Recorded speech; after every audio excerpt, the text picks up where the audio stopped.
Kan po ni Anthony Roque, si Kaufman. You see, nag-aaway-away. Kasi po, si Anthony Roque, presentado. Tawag dito sa amin, presentado, tarantado. Nanggugulo. Ever since, sinabihan na siya ni Sara. Gusto niya mag-volunteer. Bilang international lawyer daw. Gusto niyang i-defend si tatay digong niya. Ayaw man po ni Sara Duterte. Sabi ni Sara from day one, asikasuhin mo anya yung problema mo, yung application mo for asylum. Hindi pa nga nangyayari. Ngayon, ayaw tumigil ni Harry Roque. Talagang nanggugulo po. Sige, organize po ng mga rallies. Imbis na makatulong, nakasama.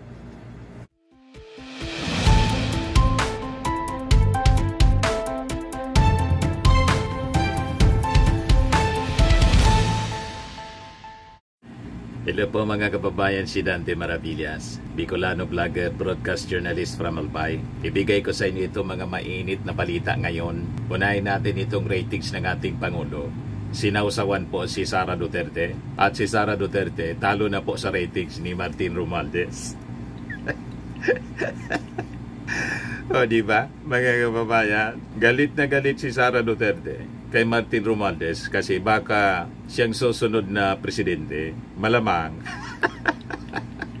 Ito ngayon mga kababayan ang latest trust ratings ng mga government officials.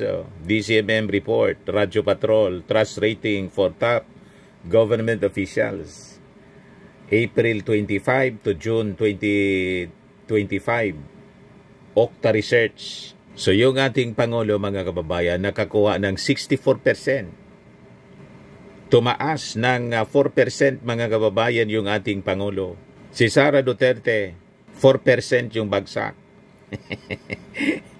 54%. Lamang ng 10 points mga kababayan ng ating Pangulo kay Sara Duterte. Ngayon si Martin Romualdez, lamang na kay Sara Duterte ng 3 points. 57%. Tumaas ng 3 points kasi si Speaker Martin Romualdez sa latest na survey ng Okta. Yung cuddler ni Sara. Si Chis Escudero, 51% na lang yung ratings niya. Nakita ninyo? Deserve niya Mr. Maravillas. Pero itong ratings mo ni Sara Duterte, doon na pa nga ako po. Dapat ang ratings ni Sara nasa 20% na lang ang trust ratings niya. Hindi man nagtatrabaho. Questionable po, mga kababayan. Still questionable. Sa pag-ugali pa lang, di ba? Hindi man nagtrabaho, hindi man nagtatrabaho. May 54% pang trust ratings yung mga mamamayang Pilipino. Ano yan? At ang Pangulong Bongbong Marcos, 64%. Mababa pa nga po. Dapat kay President Bongbong Marcos po, nasa mga 94%. Di ba? Yan Okta Research. Tinig ng mamamayan. Survey ng Okta Research. Ngayong second quarter ng taon tumaas sa 64% ang trust rating at 62% ang performance rating ng ating Pangulong Bongbong. Pinakang mataas sa lahat ng mataas na opisyal ng gobyerno sa nasabing survey. Kasunod nito, umakyat naman sa 57% ang trust ratings at 59% ang performance rating ni House Speaker Martin Romualdez na nakitaan ang pagtaas sa buong bansa. Samantala, bumulusok sa 54% ang trust rating at 50% ang performance ratings ni Vice President Sara Duterte. Sa performance ratings po, dapat 0. Wala bang performance? Paano nagka 50% performance ang hindi nagpe-perform? So malabo ito, mga kababayan, na may natitira pa ang performance. Wala man nakikita po yung mga mamamayang Pilipino, kundi marinig mo kay Sara, paninira man lang. You see? Kaya hindi pa rin tayo, mga kababayan, kumbinsido dito sa trust ratings na pinalabas sa survey ratings na pinalabas ng Okta. Iba po, Dapat yung ating Pangulo ang pinakang mataas, hindi lang 64, dapat 94%. At si Chis Escudero, saka si Sara Duterte, dapat below 30% lang ang dapat na ratings nila. Hindi man magtrabaho, pati yung impeachment complaint po, pinatulog. Hanggang sa hinintay na lang yung desisyon ng Supreme Court. Mamaya pala, ibigay ko sa inyo. Nag-file ng asunto yung mga abogado ni Sara Duterte laban kay Larry Gadon. Tapos kay, sino pa yon? Kay Percy Sindanya, indirect contempt. Tapos si Hidarian. Mamaya, ibigay ko sa inyo. So questionable pa rin mga kababayan itong result ng survey ng Okta Research. Naitala ang pagbaba ng trust rating ng Vice Presidente sa ilang pangunahing rehiyon katulad ng National Capital Region at Balance Luzon base sa survey. Bumaba naman sa 51% ang trust rating at 49% ang performance rating ni Senate President Escudero sa national level. Sa kabila nito, patuloy na umiiral ang suporta kay Escudero sa ilang mga rehiyon kabilang ang Mindanao. Isinigawa ang second quarter 2025 tinig ng mamamayan nationwide survey mula July 12 hanggang 17, 2025. Ano kayo ngayon mga DDS?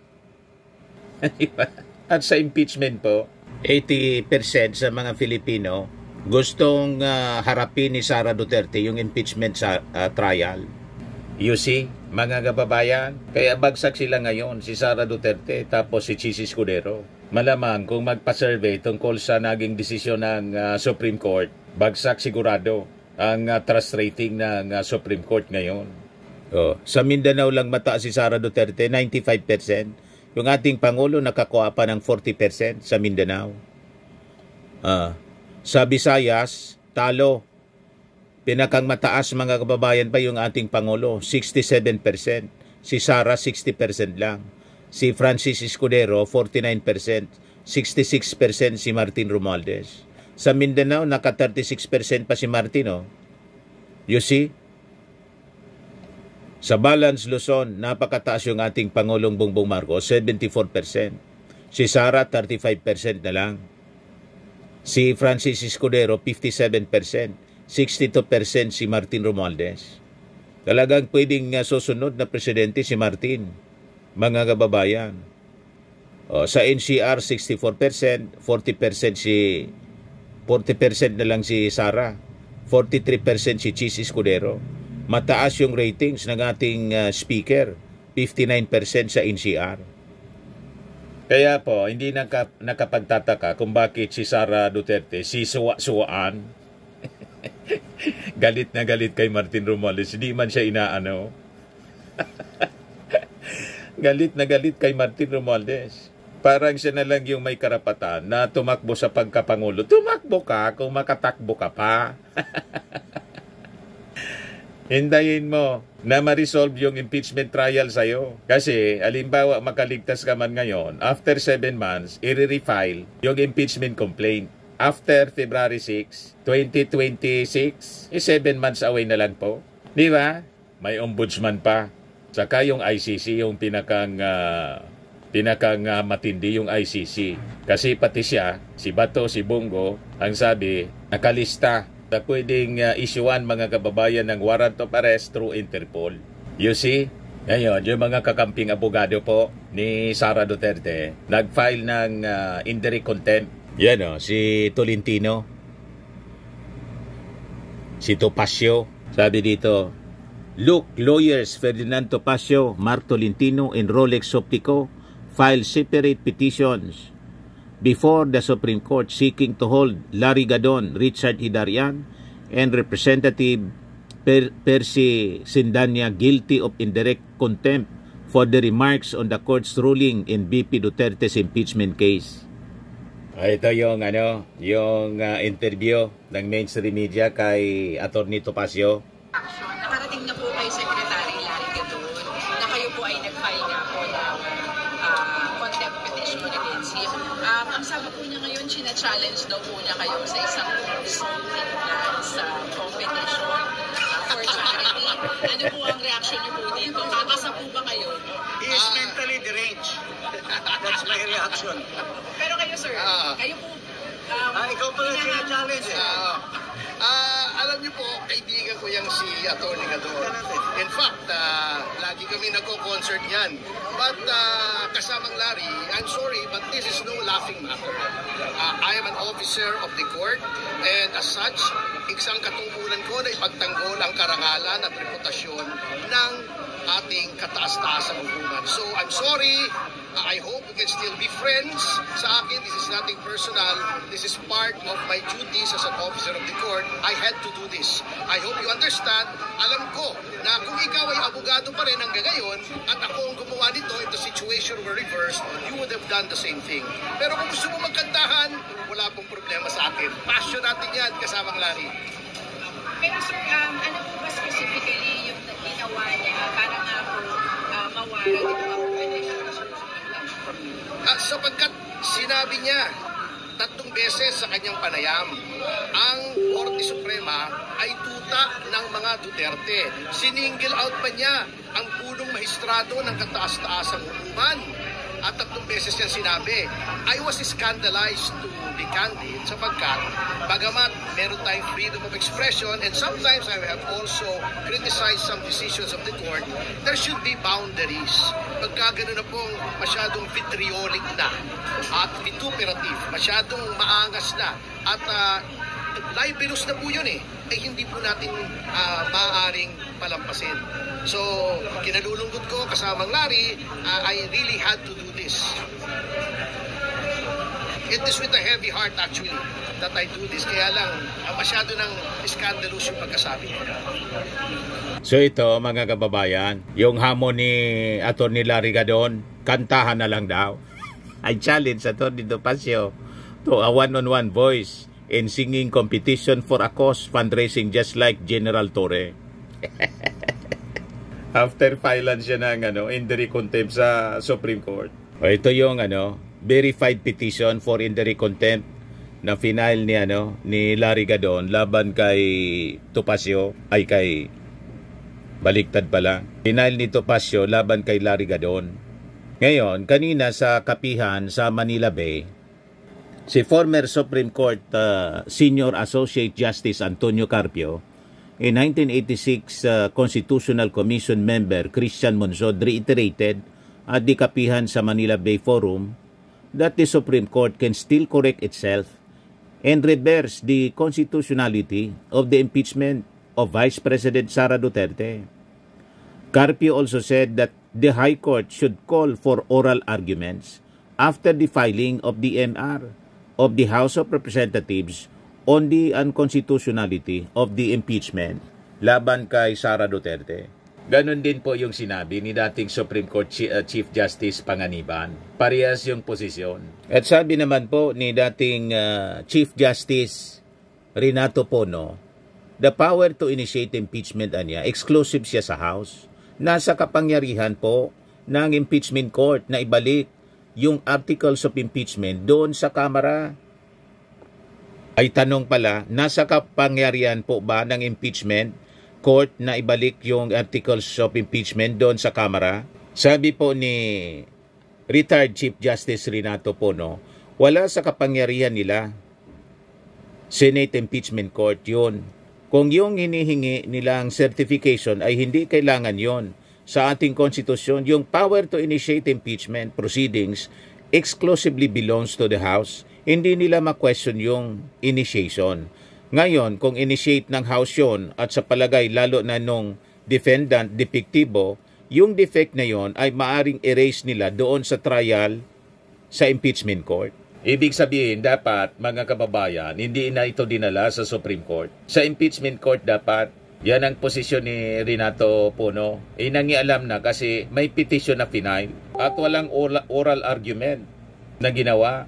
Kaya sabi, mag-motion for reconsideration yata yung ating mga congressmen, yung prosecution panel.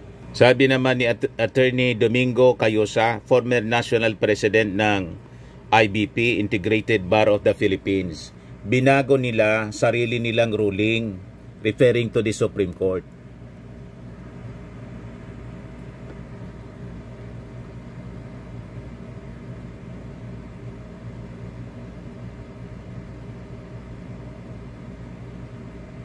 Nagtataka ang kagaya namin regardless of political inclinations. Mukhang iba ito. Kakaiba, para bang binago nila yung settled standards ng grave abuse of discretion. Pangalawa, binago nila ngayon yung sarili nilang ruling. Hindi na yung ganon. Pangatlo, ito sabi nila dahil inabutan ng adjournment, deemed filed na yon. You know, again, yung deemed filed, wala yon sa konstitusyon. Pati nga yung nabanggit na nagdagdag na ito, dapat ang ginagawa nyo, 7 additional guidelines. That's not your business. Yung that's your power sana, ako sa tingin ko, there was judicial overreach in this case. Maging si retired Supreme Court Associate Justice Adolfo Asconia, sabi po niya, hindi ito makatarungan kung i-apply ang nakaraan. Bagamat maaring tama sa batas ang pasya ng Korte Suprema, hindi ito makatarungan kung i-apply sa nakaraan. May bagong interpretasyon ng Korte kung kailan nagsimula ang isang impeachment complaint na taliwas sa naunang desisyon sa kaso ni dating Chief Justice Hilario Davide Jr. Dahil dito, ang mga reklamo na hindi pa nire-refer sa committee ay ituturing ng naibasura. Gamitin ang doctrine of operative fact upang ituring na valid ang mga aksyong isinigawa sa ilalim ng dating interpretasyon para maituloy pa rin ang paglilitis sa Senado. Yan o, sabi niya. Parang yung laro, mga kababayan, tapos binago yung rules of the game in the middle of the fight. Yun ang nangyari, mga kababayan. Sabi naman ni Senior Associate Justice Antonio Carpio, factually erroneous yun. I think mali yun. Factually erroneous yun. Dahil sabi nila, starting the adjournment of the House on February 5, 2025, yung 1-year ban ay nag-umpisa na. The 1-year ban started to run upon the adjournment. Pagka ganyan, yung fourth complaint naman was actually voted upon by the plenary before the adjournment. Before na nag-adjourn sila, pinasa nila yung fourth complaint. They acted and voted on the fourth complaint. So bago nag-umpisa yung 1-year ban, nakapasok na yung fourth complaint. So ang mali nila, akala nila hindi binoto. The House did not act on the fourth complaint, sabi nila. Hindi raw. The House did not act and vote upon the fourth complaint, pero the records will show the House actually acted and voted on the fourth complaint. So factually, may mali sila. Factually erroneous yun, sabi niya. Yes, sabi nila Rigadon, retired Supreme Court Justices and legal experts Islam Supreme Court ruling on impeachment. Legal luminaries question and criticize the Supreme Court latest decision, pointing out factual, procedural, and constitutional flaws. In a constitutional democracy, each branch of government has its role. Checks and balances exist for a reason, to prevent any one branch for overstepping its bounds. The separation of powers exists to ensure checks and balances, not judicial overreach. Former Chief Justice Renato Pono, sabi po niya, power to initiate impeachment exclusive sa House, sa Congress. So yun, mga kababayan, ang malinaw. Pero tingnan natin, kasi may motion for reconsideration po na ipafile yung House Prosecution Panel. Ngayon, sabi ni Speaker Martin Romualdez about the impeachment case laban kay Sara Duterte, the court may close a case, but it cannot close a cause. The pursuit of accountability is not a moment, it is a mandate. So, malinaw po na tuloy ang impeachment case. Kahit diniklara nilang ang constitutional, they will file a motion for reconsideration, o kung hindi, ihintay na lang po mag-lapse yung 1 year, 7 months na lang po yung natitira. Pwede naman pong i-refile ang impeachment complaint laban kay Sara Duterte. Yan ang malinaw na pahiwatig ni Martin Romualdez sa pagsabing the court may close a case but it cannot close a cause. The pursuit of accountability is not a moment, it is a mandate. Papanagutin ang dapat na managot si Sara Duterte. Hindi pwedeng pagtakpan na lang at daanin po sa technicality. Hindi dapat ganon. I-defend niya yung kanyang sarili sa trial. Hindi dismissal ng kaso by technicality. Kung talagang hindi siya nagkasala, mga kababayan, wala siyang pagkakamali. Lalo yung misuse ng pondo ng bayan. Okay po, mga kababayan? O ngayon, punta tayo sa kwento kay Attorney Harry Roque kasi pinapalayas na ni Digong. Sabi ko sa inyo, nag-away-away na yung kampo ng mga Duterte. Kaya Roque, inaway si Kaufman. Si Marlica, inaway pati si Kaufman at yung mga vloggers na sabi, pinagkakapirahan yung yung pagkakakulong ni Digong, ginawang opportunity na mag-fundraising.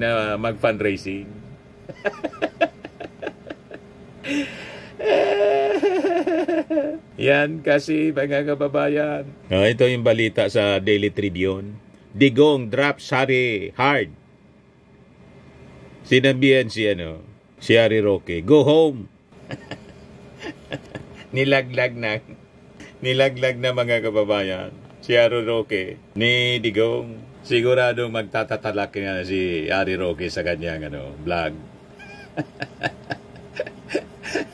Ano ba? Ayan sabi rito sa report ng Daily Tribune, break it to me gently. Harry Roque is not wanted by Duterte or any near him.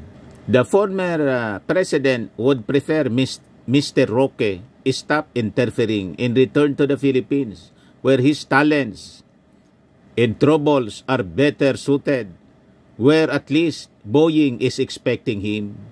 This was made painfully clear by Duterte's lead counsel, Nicolas Kaufman, in an interview that should have ended the fantasy once and for all. Duterte's lead counsel also exposed Roque's supposed crazy attempt to sue the Dutch government while begging them to release Duterte. Embarrassing, sabi po ni Kaufman. From day one, Roque has undermined me and misled the public, sabi po ni Kaufman. No one is interested in him as a lawyer. Tapos, kaya binabagbakan po ni Atty. Roque si Kaufman. You see, nag-aaway-away. Kasi po, si Atty. Harry Roque, presentado. Tawag dito sa amin, presentado, tarantado. Nanggugulo. Ever since, sinabihan na siya ni Sara. Gusto niya mag-volunteer bilang international lawyer daw. Gusto niyang i-defend si Tatay Digong niya. Ayaw man po ni Sara Duterte. Sabi ni Sara from day one, asikasuhin mo niya yung problema mo, yung application mo for asylum. Hindi pa nga nangyayari. Ngayon, ayaw tumigil ni Harry Roque, talagang nanggugulo po. Sige, organize po ng mga rallies, imbis na makatulong, nakasama. O diba? Iniistorbo nila, mga kababayan, yung Netherlands na mismo, yung ICC, pati yung Dutch government, gusto palang ikaso. Buang ka niya, sabi ni Atty. Kaufman. Ngayon, si Atty. Roque bumanat kay Kaufman, Atty. Kaufman. Kasi daw, gusto makipag-usap si Kaufman sa ating Pangulong Bongbong Marcos para mapagbigyan yung interim release. Para makabalik dito sa Pilipinas. Hindi sila magkasundo sa mga strategy na dapat gawin. So makikita ninyo, rattled na sila. They're so confused kung ano yung mga legal strategies po. Lalo si Harry Roque nakikisawsaw. Ayaw man sa kanya ni Sara at sa kanya ni Digong. Umuwi ka na niya. Sabi ng mga netizens, sabi ni Charto, Attorney Roque is merely making noise to stay relevant. The truth is, no one takes him seriously anymore. Even former President Duterte reportedly had no patience for him. Each time he returns home and deals with whatever he needs to face. Sabi ni Fer Bermejo, binababoy nyo lang kasi ang Netherlands, nadadamay tuloy ibang Pilipino sa Europe, ay napagkakamalang lahat ng Pilipino ay may sayad. Tignan mo naman ito si Harry Roque, talagang confirmed na buang na.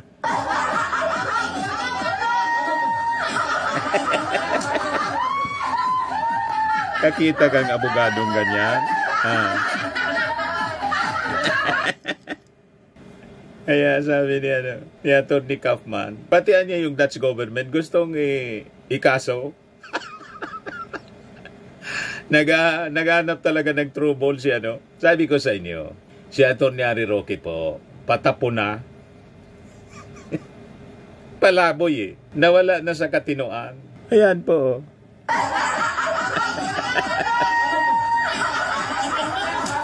Pati yung kanyang mga kasama. Nililibang na lang yung sarili niya.